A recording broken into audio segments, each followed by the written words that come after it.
We are back with another season of Behind the Blaze. I'm your host, Coach Malek Holman, and here I have with me Coach Cunningham. Coach Cunningham, and also our third guest on the show is senior linebacker Ethan Carson.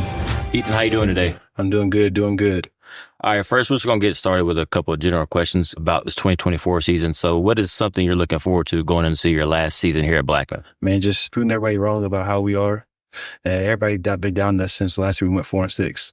What are some of the goals you set for yourself as a senior coming into your final season? Making sure I'm a leader for the teams vocally, letting people look up to me, and just setting an example for the whole team.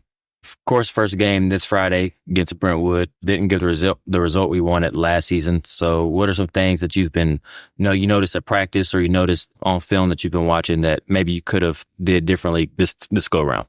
Definitely we weren't as physical and aggressive as we should have been last year. And then the team, we're more together than we were last year.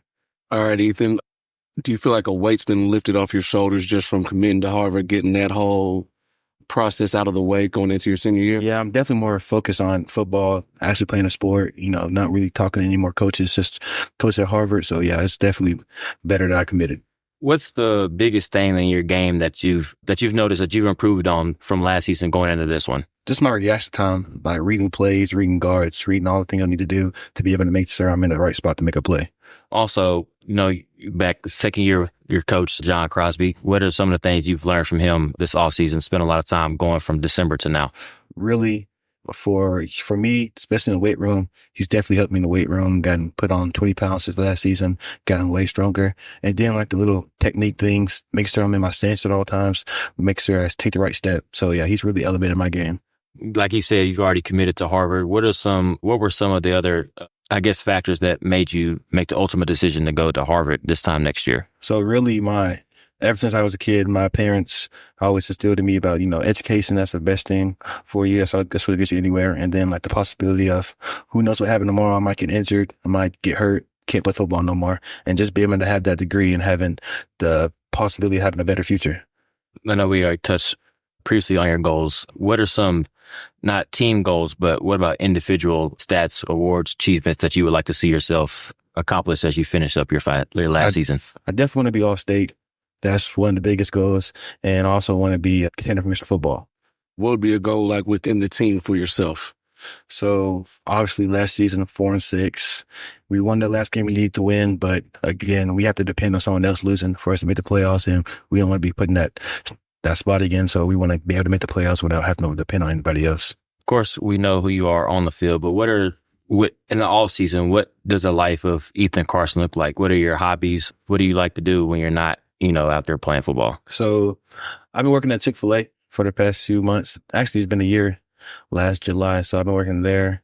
Then I started reffing like youth football games, stuff like that. And other than that, I just be at the crib just chilling. Okay, reffing youth football games. Hope you don't yell at them like you do when you're on the field actually playing. Who are some of your teammates that you're closest to and that you say you have a close bond with? You're a Blackman guy, right? You grew up through the youth league and stuff. So me and Trey McGaffey, we've been playing with each other since we were like 5 years old. So we really had a bond ever since that age. Also, I know one of your closest friends, also Jonah Brown, previously joined the team. How has that been? Yeah, it's awesome. Me and Jonah, we've been close ever since we were little. Used to hang out all the time. Then, unfortunately, he got hurt. Decided that maybe football's something best for him. Went on to play baseball. He's a pretty good baseball player, but came back for his senior year. So I'm excited about that. Now, are you just a football player now, or what are some other sports you like to play when you're not playing football? So my freshman and sophomore year, I played basketball with the team. I started my freshman and sophomore year, and then I just realized I need to focus on playing football. Shout out to Coach Woodman and all of them. They're good people. It is I couldn't, elevate my game to where I needed to be. How old were you when you decided to start playing football, or your parents thought that you was to start playing football? I think I was 4. I know, youth football, I was playing like flag football at 4 and then started playing tackle football at 5. Okay, I got you. That makes sense. No, you said you used to play basketball your freshman or sophomore year. So if you had to pick one teammate on the football team to play with you in a 2-on-2 game for a tournament in the school, who are you picking? Definitely Trey McGaffey. Definitely. Because me and Trey both used to play on the basketball team. So, Trey one of the best shooters I know. So hit him in the corner. He's always going in. That's an interesting decision. I did not think he picked somebody's 5'5". I'm just kidding. Love you, Trey. Of course, first game this Friday. any nerves or anything you set out personally that you want to achieve or you see yourself do for this first game? So for me, it's not really nerves anymore. I've been playing, varsity football for a long time now. The game definitely slowed down. For me, it's mostly like the younger guys. I want to make sure they're locked in, they're ready.